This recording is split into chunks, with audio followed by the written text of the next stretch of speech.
एक सवाल है जो जो मुझे लगता है हम सबसे कहीं ना कहीं जुड़ा हुआ है कि देखिए दिन में 24 घंटे तो सबके पास होते हैं ना। ये तो नहीं बदलता। ये तो एक यूनिवर्सल सच है। बिल्कुल। लेकिन फिर भी कुछ लोग इन्हीं 24 घंटों में पता नहीं क्या क्या कर जाते हैं, और हम में से ज्यादातर लोग दिन के आखिर में बस यही सोच रहे होते हैं कि दिन गया कहाँ। हाँ, आज का दिन आखिर चला कहाँ गया। ऐसा लगता है जैसे समय बस हाथ से फिसल गया। और यही तो इस पूरी पहेली का सबसे दिलचस्प हिस्सा है। हम अक्सर समय को अपना दुश्मन मान लेते हैं कि वो बहुत तेजी से भाग रहा है। सही बात है। लेकिन हमारे हाथ जो ये गाइड लगी है, हाँ। उसका एक केंद्रीय विचार है जो इस पूरी सोच को ही पलट देता है। अच्छा। वो ये कि असल मुद्दा समय को मैनेज करना है ही नहीं। अच्छा। मुद्दा है खुद को मैनेज करना। समय की बर्बादी कोई एक बड़ी सुनामी नहीं है जो अचानक आती है, बल्कि ये ध्यान भटकने की उन छोटी छोटी बूंदों का कलेक्शन है जो मिलकर एक बाढ़ बना देती हैं। वाह, ध्यान रखने की बूंदें, ये सुनने में ही बहुत गहरा लगता है। तो आज हम इसी गाइड के जरिए उन बूंदों की पहचान करने वाले हैं। बिल्कुल। हमारा मकसद है उन छोटी छोटी आदतों को समझना जो चुपके से बिना हमें बताए हमारा कीमती समय चुरा लेती हैं। तो चलिए इस गुत्थी को सुलझाते हैं। इस गाइड के मुताबिक हमारे समय का सबसे बड़ा चोर कौन है? तो शुरुआत होती है सुबह से ही। सबसे पहला और शायद सबसे आम चोर है बिना किसी योजना के दिन की शुरुआत करना। मतलब सुबह आंख खुलते ही ये पता ही ना होना कि आज करना क्या है। एग्जैक्टली। आज की सबसे बड़ी प्राथमिकता क्या है, इसका कोई अंदाजा ही नहीं। और जब कोई योजना नहीं होती तो दिमाग सबसे आसान रास्ता पकड़ता है ना? बिल्कुल। हमारा दिमाग ऊर्जा बचाने के लिए बना है। योजना बनाने में मेहनत लगती है, सोचना पड़ता है। जबकि फोन उठाकर सोशल मीडिया स्क्रॉल करना, उसमें कोई मेहनत नहीं लगती। दिमाग तुरंत उस आरामदेह रास्ते पर चला जाता है। और यहीं से दूसरा चोर हमारे दिन में घुस आता है, मोबाइल फोन। हाँ, ये तो आज के दौर का सबसे बड़ा विलेन है। इस गाइड में तो इसे बाकायदा सबसे बड़ा टाइम चोर का नाम दिया है। और मुझे नहीं लगता कि इस बात से कोई इनकार कर सकता। कोई नहीं कर सकता। हमें लगता है कि हम बस 5 मिनट के लिए फोन देख रहे हैं, लेकिन वो 5 मिनट कब 1 घंटे में बदल जाते हैं पता ही नहीं चलता। और यहाँ दिलचस्प बात यह है कि ये कोई सचेत फैसला नहीं होता। कोई सुबह उठकर ये तय नहीं करता कि आज मैं अपने 3 घंटे बर्बाद करूंगी। नहीं। हाँ, ये तो अपने आप हो जाता है। ये ऐसा है जैसे हमारा फोकस बिना हमें पता चले धीरे धीरे घिसता चला जाता है। एक नोटिफिकेशन आता है, आप उसे क्लिक करते हैं, वो आपको एक वीडियो तक ले जाता है, फिर अगला वीडियो और फिर आप एक ऐसी दुनिया में खो जाते हैं जिसका कोई अंत नहीं है। बिल्कुल। ये एक फिसलन भरी ढलान है जिस पर हम बिना सोचे समझे फिसलते चले जाते हैं। आपने सोचा कि बस एक रेसिपी का वीडियो देखेंगे और 2 घंटे बाद आप खुद को पेरू में आलू की खेती के बारे में डॉक्यूमेंट्री देखते हुए पाते हैं। ये तो बिल्कुल सच है। हम सब वहां गए हैं। हम सब। तो ठीक है, बिना योजना के दिन की शुरुआत, मोबाइल का भटकाव, और क्या है इस लिस्ट में? 2 और हैं जो आपस में काफी जुड़े हुए हैं। एक है बेवजह की सोच में डूबे रहना, जिसे हम ओवरथिंकिंग कहते हैं। मतलब किसी काम को करने से ज्यादा उसके बारे में सोचते रहना। हाँ, और इसी से जन्म लेता है चौथा और सबसे बड़ा चोर, आलस्य और काम को टालने की आदत, यानी प्रोक्रेस्टिनेशन। तो अगर ये हमारे समय के चोर हैं, तो सवाल ये उठता है कि हम अपने दिन का नियंत्रण वापस कैसे पाएं? अच्छी बात यह है कि ये गाइड सिर्फ समस्याएं नहीं बताती। नहीं, इसमें बहुत ही व्यवहारिक तरीके भी सुझाए गए हैं। तो शुरुआत कहाँ से करें? शुरुआत वहीं से जहां से गड़बड़ शुरू होती है, दिन की शुरुआत से। सबसे पहला और सबसे जरूरी कदम है प्राथमिकता तय करना। इस गाइड का साफ कहना है कि सुबह उठते ही अपना फोन चेक करने के बजाय अपने दिन का सबसे जरूरी काम पहचानें और सबसे पहले उसे करें। हाँ। सुनने में तो बहुत अच्छा लगता है, पर अक्सर वो सबसे जरूरी काम ही सबसे मुश्किल या बोरिंग लगता है। उसे शुरू करने के मन नहीं करता। जैसे किसी को 20 पेज की रिपोर्ट लिखनी है। हाँ, तो ये सोचकर ही घबराहट हो सकती है। आपने बिल्कुल सही नस पकड़ी है। और इसी के लिए दूसरा सुझाव है, बड़े और मुश्किल कामों को छोटे छोटे मजेदार हिस्सों में बांट लें। अच्छा। 20 पेज की रिपोर्ट लिखने का लक्ष्य बहुत बड़ा है, लेकिन अगर लक्ष्य सिर्फ इंट्रोडक्शन के 2 पैराग्राफ लिखना हो या सिर्फ 25 मिनट के लिए रिसर्च करना हो, तो वो बहुत आसान और करने लायक लगता है। बिल्कुल। तो ऐसा क्यों है? मतलब काम को छोटा बनाने से दिमाग पर ऐसा क्या असर होता है कि वो उसे करने के लिए तैयार हो जाता है?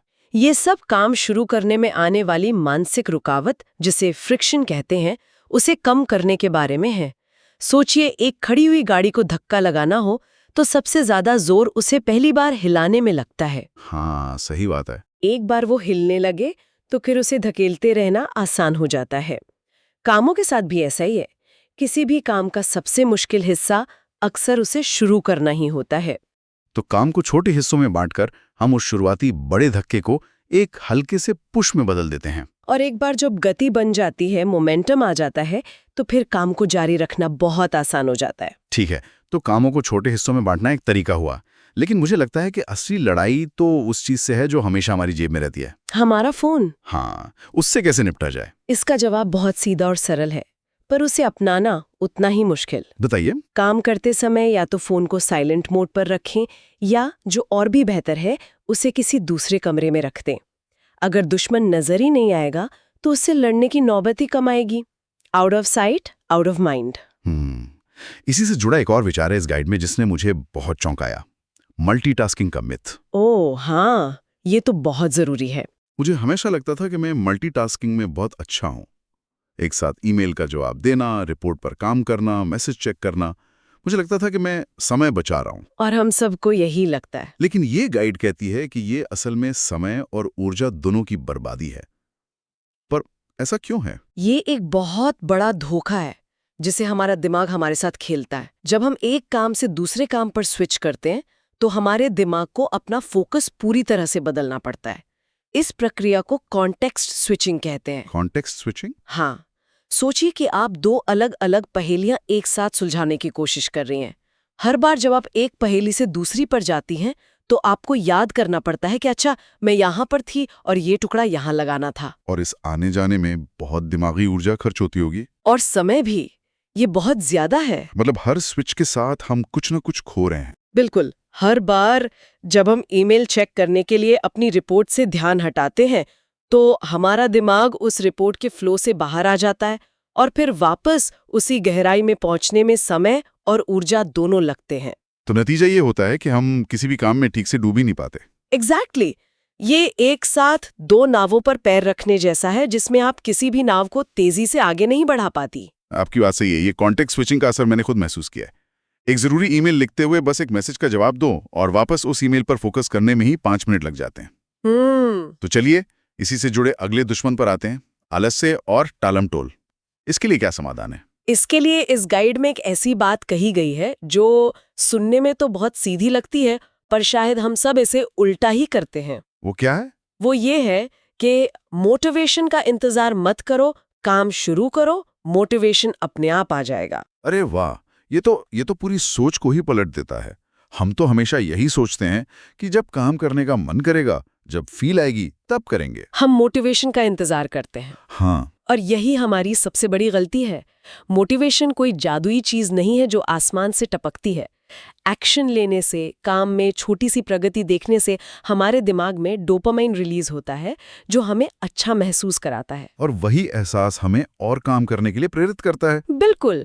तो एक्शन से मोटिवेशन आता है, मोटिवेशन से एक्शन नहीं। ये वैसा ही है जैसे गाड़ी को धक्का लगाने के लिए सही हवा चलने का इंतजार करना, जबकि आप बस उतरकर हल्का सा धक्का दे दें तो वो खुद ब खुद चल पड़ेगी। और इसी से जुड़ा एक और विचार है कि परफेक्ट समय जैसी कोई चीज नहीं होती। हम अक्सर सही मूड, सही जगह या सही समय का इंतजार करते रहते हैं कि जब सब कुछ ठीक होगा तब काम शुरू करेंगे। हाँ, लेकिन वो परफेक्ट समय कभी आता ही नहीं। कभी नहीं आता। इंतजार करना सिर्फ टाल मटोल का एक बहुत ही समझदारी भरा बहाना है। ये असल में एक मानसिकता को बदलाव है। कैसा बदलाव? ये परिस्थितियों के अनुकूल होने का इंतजार करने के बजाय एक्शन लेने और परिस्थितियों को अपने अनुकूल बनाने पर जोर देता है। ये एक निष्क्रिय यानी पैसिव दृष्टिकोण से, जहां हम बाहरी प्रेरणा का इंतजार कर रहे होते हैं, एक सक्रिय यानी एक्टिव दृष्टिकोण की ओर एक मौलिक बदलाव है। तो हमने समय के चोरों की पहचान कर ली, उनसे निपटने के व्यवहारिक तरीके भी जान लिए, लेकिन असली सवाल यह है कि इन बदलावों को टिकाऊ कैसे बनाया जाए। ऐसा ना हो कि हम 2 दिन तो सब कुछ करें और तीसरे दिन वापस वहीं पहुंच जाएं। इसके लिए इस गाइड का तीसरा और शायद सबसे महत्वपूर्ण हिस्सा है स्थायी समाधान, और ये छोटी आदतों की शक्ति पर आधारित है। इसका क्या मतलब है? इसका मतलब है कि असली प्रगति हर दिन थोड़ा थोड़ा बेहतर बनने में है। कोई एक दिन में अपनी सारी आदतें नहीं बदल सकता, सही बात है। लेकिन लगातार बनाई गई छोटी छोटी आदतें ही लंबे समय में बड़े बदलाव लाती हैं। जैसे हर दिन सिर्फ 15 मिनट के लिए पढ़ना, या हर दिन सिर्फ एक जरूरी काम को पूरा करने का लक्ष्य रखना। ये छोटे छोटे कदम मिलकर ही मीलों का सफर तय करते हैं। और इसी से जुड़ी एक आखिरी और बहुत ही शक्तिशाली सलाह इस गाइड में दी गई है, जो मुझे लगता है कि कोई भी आज से ही शुरू कर सकता है। कौन सी? वो ये है कि दिन के अंत में सिर्फ 5 मिनट निकालकर ये सोचें कि आज समय का सही इस्तेमाल कहाँ हुआ और कहाँ बर्बादी हुई। एक तरह का सेल्फ ऑडिट। हाँ, और ये 5 मिनट का विश्लेषण अपराध बोध महसूस करने के लिए नहीं है। इसका मकसद खुद को कोसना नहीं है कि ओ, मैंने आज फिर से समय बर्बाद कर दिया। नहीं। तो फिर इसका मकसद क्या है? इसका मकसद है आत्म सुधार के लिए डेटा इकट्ठा करना। डेटा इकट्ठा करना, ये दिलचस्प है। इसे थोड़ा और समझाइए। ये ठीक वैसा ही है जैसे कोई अच्छा कोच अपनी टीम की हार के बाद मैच की रिकॉर्डिंग देखता है। वो खिलाड़ियों को डांटने के लिए नहीं देखता, बल्कि ये समझने के लिए देखता है कि गलती कहाँ हुई और अगली बार उसे कैसे सुधारा जा सकता है। ये 5 मिनट का आत्मचिंतन भी यही है। आप अपने दिन की गेम टेप देख रहे हैं और इससे हमें अपने पैटर्न पता चलते हैं। बिल्कुल।